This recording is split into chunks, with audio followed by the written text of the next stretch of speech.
From a Google search, how to start a beverage company, to 100 million bottles sold. Can you remember what that Google search told you? I wish it told me don't start.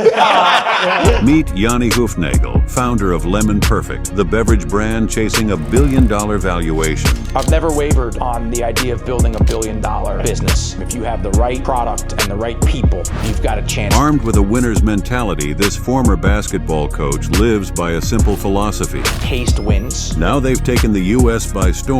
Lemon Perfect boasts an impressive roster. To build $1 billion beverage brand, you've got to look for the cheat code. We got Jalen Hurts before Jalen Hurts blew up. Beyonce had posted a bottle of Lemon Perfect. Fast forward, she ultimately invested in the business. Tune in to hear Yanni's playbook for building $1 billion retail brand. In beverage, it's a real street fight. I think in retail, it's a street fight. There's this weird relationship between people who are successful in sports and great entrepreneurs. Why do you think that is?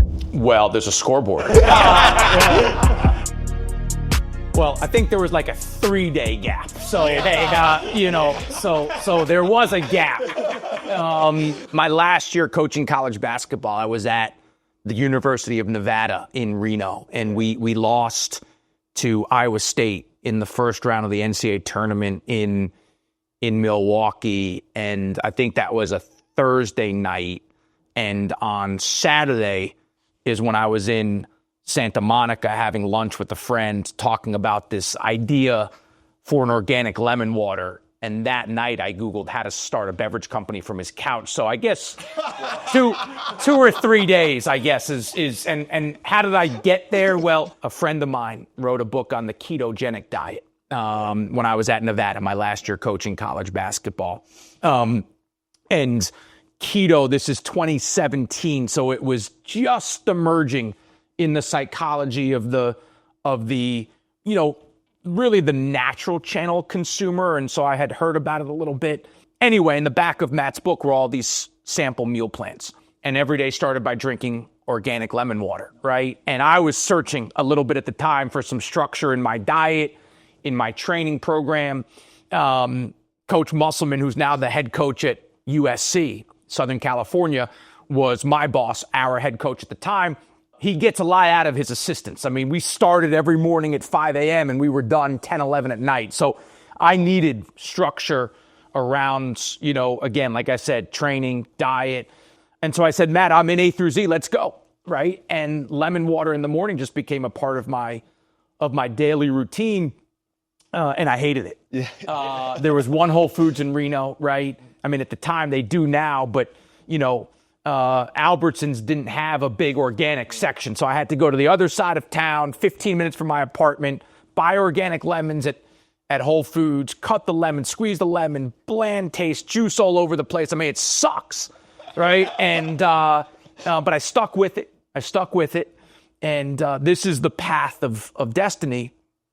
Coach Musselman's wife, her sister was on the field marketing team at Buy, which is now one of our largest competitors in the flavor-enhanced water category.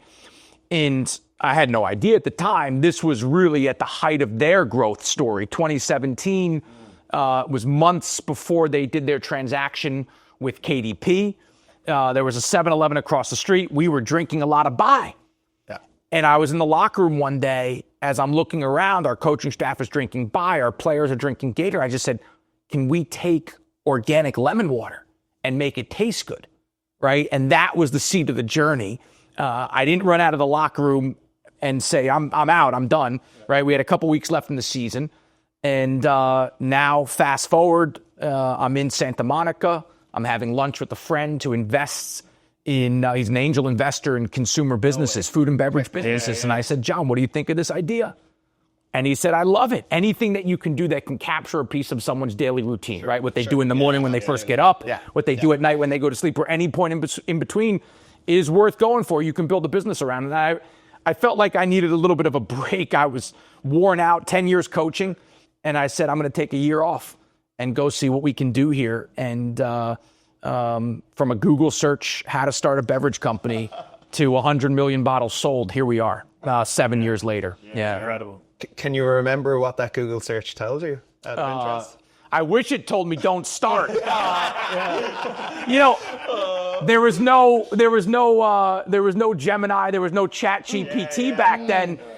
If I had only had those tools, I might have said, what are the chances of success if you start a beverage brand? And they probably would have said almost zero. Fortunately, we've been able to defy the odds. Love it. We've built a great product and done it with a really strong team, best-in-class team, and that's given us the ability to survive, advance, and scale the business from the very early stages. But you just figure it out along the way. What did that team look like in the early days? Was it just you for a couple of months? 18 months. 18 months until we hired our first bottle. 0 to beyond our first bottle. And it took a lot longer to get the first bottle sold than I had ever anticipated. Yeah. Right? I mean, think about it. The idea was March of 17. Yeah. Name June 13th of 2017. So April, May, June, 3 months to come up with the name. Sure. Right? So that's June of 17. We didn't sell our first bottle until September of 18. So you're talking about, 15 months, And still just you. From the time that we came up with the idea until first bottle sold. Yeah. I mean, right, that's so it's a lot harder than you think to get a beverage brand off the ground. But, I changed the packaging before we launched. I wanted to make sure we had the right pieces in place.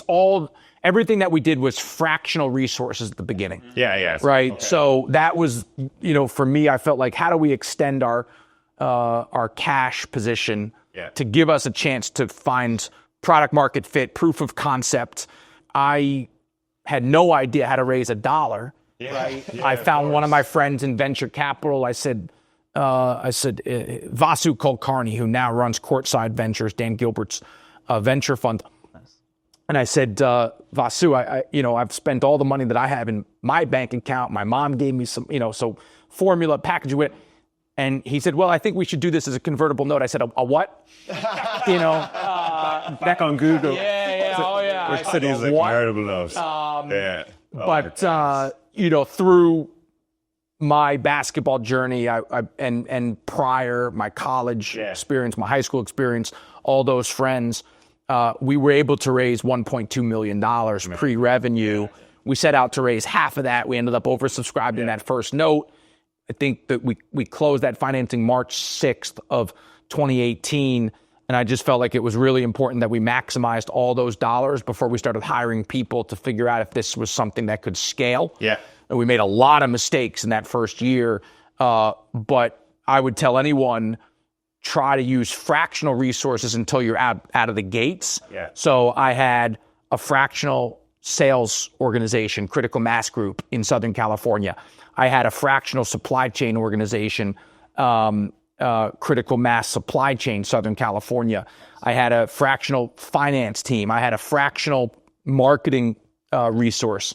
And we just, that's how we did it. And the fractional resources had teams beyond them. Obviously, you don't get their full bandwidth, but we got enough of it to get this thing going. Yeah. Two questions. One would be going back to your sports analogy, sports and entrepreneurship. Yeah, so I think, you know what, through Wayflyer we met how many 10,000 e-commerce founders over time, and I worked in the world of venture before, and there's this weird, I don't have any data to back it up, it's all instincts, but there's this weird relationship between people who are successful in sports as a kid or as an adult, or maybe music, and great entrepreneurs. Why do you think that is? Well, there's a scoreboard in entrepreneurship, and we look at it every day, and so there has to be an ultra competitive nature to winning in entrepreneurship and building a successful business, and you learn a lot through winning, and you learn a lot through losing. You learn about building teams, establishing, your program's DNA, finding the competitive nature to be successful. Teamwork obviously is critically important. Sure. And then I think probably the greatest skill that an entrepreneur can have is the ability to storytell. Yeah. And when I was coaching college basketball, I was very focused on recruiting personnel, on recruiting talent. And I was never in a place where we had the best name on the front of our jersey, if you will, right? When I was at Harvard, how do you compete against Stanford? Sure. Right? Yeah. We were in the Ivy League. They were at the time in the Pac-12, right? Then when I was at Vanderbilt in the SEC, you have to go find a way to compete against Alabama and Auburn and Kentucky. And I mean, goodness, the list goes on. And then at Cal, how do you go beat UCLA or Arizona? And then at Nevada, how do you beat San Diego State? We never had the best name on the front of our jersey, but we always had what I thought was as compelling a story. You're selling to players. Yes, whether it was the head coach, whether it was the chance to go do something that's not been done before, right? And so, and I love that. Yeah. And when here, you have to sell futures bets to your investors, right? Big time. And then you have to sell those same futures bets to your people that you're going to go try to hire, and then even beyond that to retailers and distributors. And so it really is just about storytelling and having competitive motor, being able to survive through hardship, which is inevitable in every in every startup. And grit. Yeah. Oh yeah. You can see after spending half an hour with you, Yanni, that first investor, John, when you sat down with him in Santa Monica, why he turned around and said, you know what, let's give this I think you can sell someone this. 100%. Yeah, it's an interesting story. And like, I guess over the first 12 months, you must have learned so much coming from like a non-business background straight into it. Like we'd all say that, like when we were in Wayflyer for those first 12 months, we all came from businesses. But the learnings we had and the learning curve in 12 months was insane. Was there a lot in there that I guess that you wouldn't have done, having known things, or? Yeah, I think, listen, we've raised a lot of capital. I think you always look back and try to figure out how could you be more capital efficient. I think that's a big one for me, especially over the last couple of years. In the first year, you're going to make a lot of mistakes. I think we did a lot right. In the first year. And that's probably the most critical year if you think about it, right? Is how do you get from 0 to 1 or 0 to a half? And so I would argue that we probably made the most right decisions or the most best decisions and the fewest mistakes in year one. Now that I look back at the business,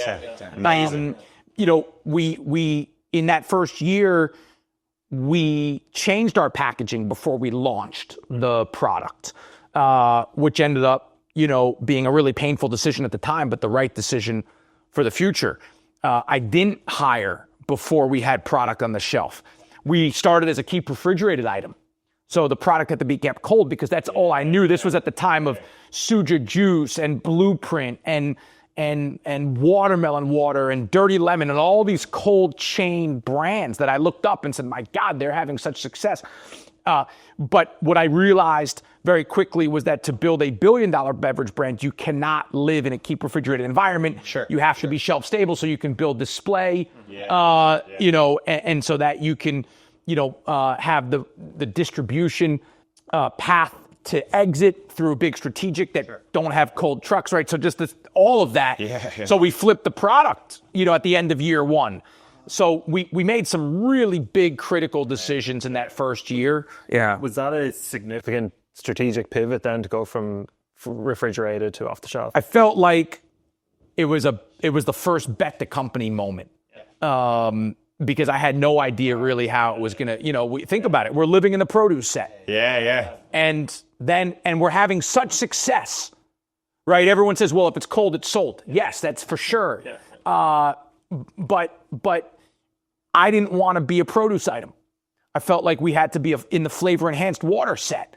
And so, yes, the product is flying. I mean, flying out of there. I'm walking into We launched the brand in Southern California only because the thesis was and I would tell this be a mile deep and an inch wide to start. Prove the concept, overinvest, make sure it works, use that data, then go other places. So Dan Moorhead, who runs Critical Mass Group, that was his counsel, and he always used to say, I'm going to give you your PhD in beverage. So he had started the Beverage brand and then ended up going and do this beverage incubator, which has now become this wildly successful brokerage. And he's now in venture capital through Terpsy and Terpsy Capital. But Dan said, I'm going to give you your PhD in beverage. I thought, well, maybe it's a 1-year master's. Now it's become it's become a 7-year PhD program. Flipping a business. You just never know. And, we did it, and it ended up to be the right decision. Yeah, it's amazing. I think, Joe, you'd have a real insight into like getting into retail. But from our experience, I don't think we've seen someone do it as well as you have. And over that probably first 2 years, we'd love to know like what your strategy was to actually get in there. And was it like a regional based thing? Was it just like go for one retailer or go for smaller retailers? Or how did you actually figure that piece of it out? Yeah. I think I'll give just some thoughts. One, I would hire someone in the category who really knows the retail landscape in that category. Yeah. Because it's very relationship based as well, right? Very relationship based. So, when founders ask me, well, who should I go out and get, right? Like if you're creating a better for you gum, go hire someone at Wrigley's or at Mars or whatever, right? That would. So I had Dan and his team at the beginning, right? But then when I went and hired full time, or fast forward a year after, I went and hired an absolute monster. I went and hired someone from Coca-Cola who was the president of U.S. Beverages there, right? And who had all the relationships. Yeah. And so here comes, Lemon Perfect, $30 million in retail sales at the time, right? We dream of being a $1 billion retail sales business. Well, let's go hire the person that's sold in beverages to all these. Yeah. So I think you've got to look for the cheat code. Who knows that space really well, and go try to find them. Brokers are really important and can help for sure, right? Because they, again, are going to have the relationships. But it's taking data, it's getting in somewhere, right? Being very concentrated, in my opinion, and then doing everything you can to support that, whether that's that geographic region or that customer, right? You see a lot like, well, okay, sometimes you have celebrity founders that have an opportunity to go into like a Target or a Walmart. Yeah. If I was running that business, I would say, let's not worry about anything else. Let's just win, do everything we can to win in that retailer, right? If I'm starting a beverage brand, I'm going to say, let's go win in Southern California and then figure it out from there, right? And so it just, I think you got to be really good at something, and then you can be really good at everything. Yeah. So figure out what's your something at the start of launching in retail. But look, it's still the greatest, certainly for consumer brands, the greatest point or the best point of discovery. Yeah. Right? Someone's walking into a Target or walking into a Walmart or walking into a Publix, and if you can find the display action, that's really important. Yeah. So what I would say is when you go into retail, is there a way to build a relationship with that retailer that allows you to be on display in the store? Sure. Gotcha. Because if you're just on the shelf, very, very hard. Yeah. If you walk in, let's just say it's you're starting a toothpaste company. Yeah. If you're in the pharmacy aisle and there's a big shipper of your toothpaste, someone's going to, while they're looking for Crest, they will find you. Yeah. So you leveraging the right retail point of sale and display is very important. I believe that if you go into retail and you don't have enough awareness and you're just living on a home shelf, it's very, very hard. Sure. Yeah. So focus on a specific area. Focus on one retailer, get in there, get into the shop with display. Did you actually go into stores with displays, with product and stuff? A lot of that? Beverage is a little bit different because you can build display without point of sale. Okay. Yeah. So you can build a 50K stack or something. Now, again, we have great point of sale assets, but you can also just drop cases. Sure. Other items, it's like you can't just drop toothpaste in the middle of the, all right? So that helps in beverage. It's very, right? So that's a little bit of a nuance that's nice for us. And even, really, it's one of the only items that you can do that. Like even food is, I mean, you're not going to drop a bunch of, better for you chip bags on the floor and just, right? So, but I would say it's depending on the product. You pick a retailer, pick a geography, make sure you can pick someone who's going to lean in with you. Sure, yeah. Right? But you need to set yourself up to be successful, and it's going to take time.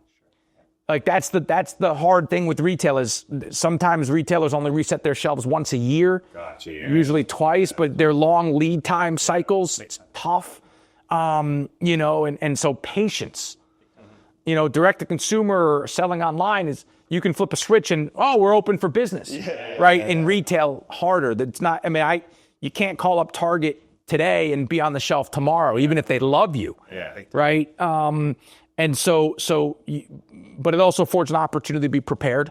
I would say make sure you win wherever you start, unless you have wild awareness, right? Like in our category, like a Prime, for instance, which was celebrity fan. I mean, then But I guess but that leads those in, go up and go down. And But that leads in really nice into, like, you do have a lot of sports athletes or celebrities that are either on the cap table or doing promotional work. And did you have like a rigid strategy around that, or was that more something that just started to come about and you rolled with it? Probably, a lot of those were because of my background, right? From the basketball. Yeah. Whether it's, and typically, candidly, like through my basketball background, my relationships with the big agencies, right? CAA, WME, UTA, whatever, Clutch, whatever. Like, and so through that, I've just a ton of inbounds, and where we felt like it's appropriate to lean in, we've done it. I actually don't even think we're big enough yet for that's been one of the learnings for me. We've done some great partnerships. We got Jalen Hurts before Jalen Hurts blew up.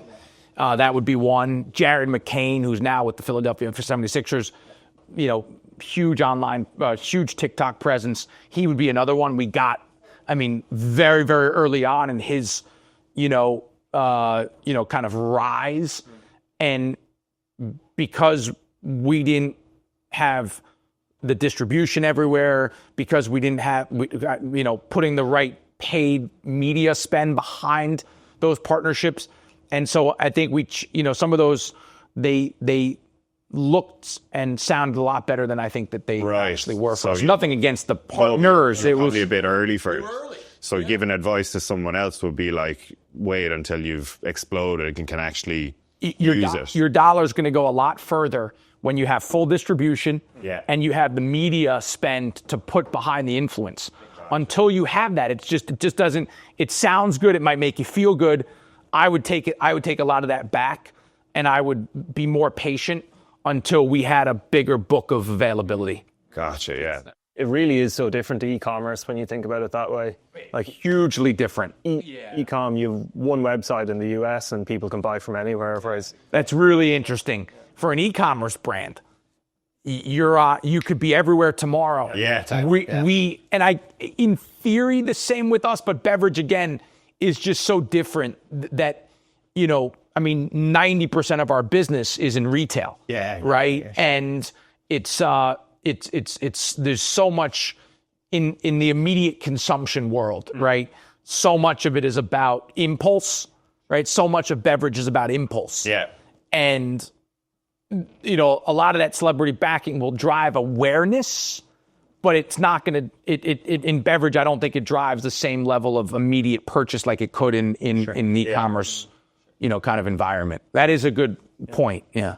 when you go into the retailers, how much of sampling have you had to do over time? Like, do you have to send people into the stores? Do you ever go over to the shelves and try and get Lemon Perfect into a better position? Oh, yeah. Like, what are the dark arts behind it? Because I've heard there's some interesting stuff. Well, it's a street fight out there. Yeah, in beverage, it's a real street fight. I think in retail, it's a street fight. You have to embrace that mindset and that mentality. We have been very aggressive sampling our product. Look, taste wins. I think above all, we have a product that I would put up there against anyone on flavor and taste experience. And so we're very, we're very, very aggressive.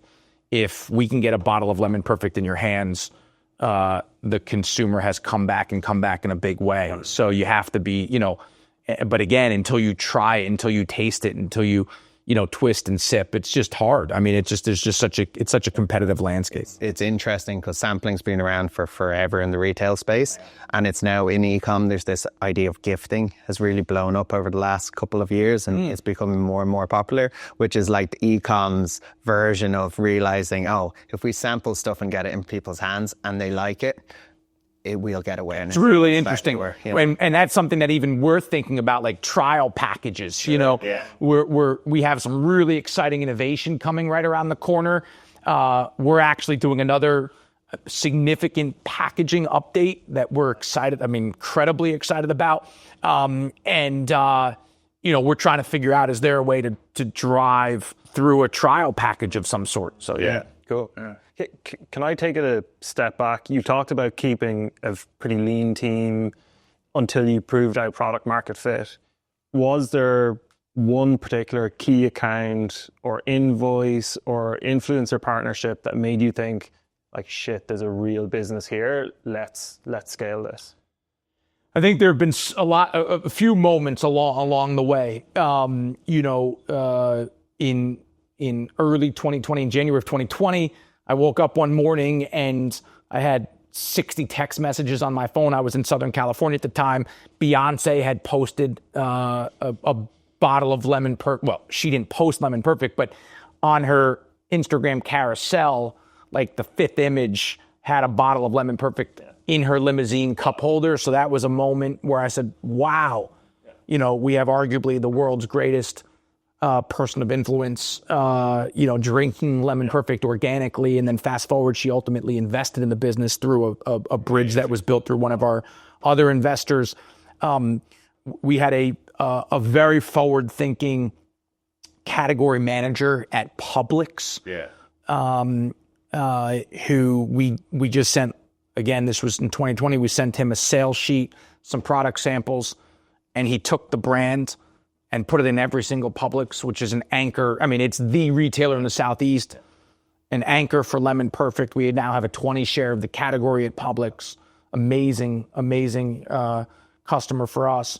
There have been a lot of moments along the way. It's interesting, though, that now that I'm 7 years in, or 7.5 years in, we actually got we got 2 out ahead of our skis on hiring. So I went from not hiring to hiring too many people, actually. Yeah. And now we're looking at it, and it goes back to the beginning.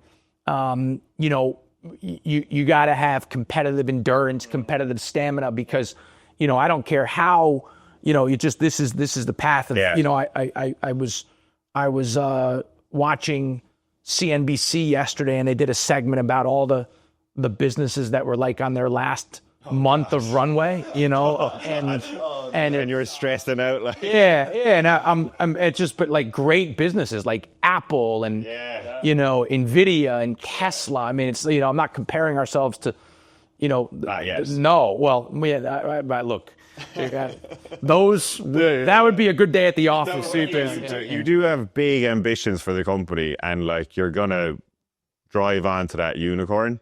And from where you are now, what is the plan? Like, is it product expansion? Is it internationalization? How do you picture the next, 24 months? I think we just want to continue to get better today and tomorrow, right? And really focus on we've hired a great team to really think about operating the business on a day-to-day. I'm thinking about 6 months, 12 months, 18 months, 24 months down the road. I think we've got a really exciting opportunity here with the packaging refresh. We've not done one in 7 years. So that's coming. We continue to tweak and twist on formula to get it perfect. So that's coming in March. We've got some exciting flavor innovation. We're launching a lime. We're launching a sunshine tea, which drinks like a sweet tea. It's a remarkable product. We continue to think about other innovation. You could see a carbonated version from us at some point.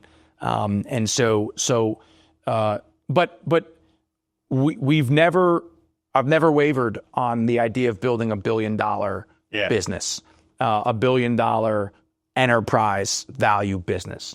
And it has been, a hard sprint up the hill. I don't think I've ever been more excited about what's right, around the corner, what's a little bit further up the hill. And so it's about just continuing to make sure we've got a great team in place, make sure the product is A+. And I say it all the time, if you have the right product and the right people, you've got a chance to really scale the business. And so those are the two things that I'm thinking about every day. And then beyond that, you just have to have the great capital partners that we do. We're very, very fortunate. And make sure that you have the culture to go run hard and scale the business. Yeah. How do your team enjoy your motivational team talks? Are they? You got it. It's interesting. It's the one, to be candid, when you're coaching a basketball team, you have more opportunity to have those talks. Sure. You're around that group every day, right? 13 players in a locker room, and it's coaching 18 to 22-year-olds is very different than 22 to 71-year-olds. And so I think you want to fire up, you want to inspire, you want to make sure people everyone's an owner in Lemon Perfect, which really helps, right? So everyone has equity in our business. All of our full-time people have equity in the business. But if you're, if on a Saturday night at 7:00, you're trying to fire up the group, that could be misplaced sometimes. So when you're coaching college basketball, I'll fire off a text so it's just a little bit different. I hope you're training right now. Exactly. I mean, 7 on the side. 100%.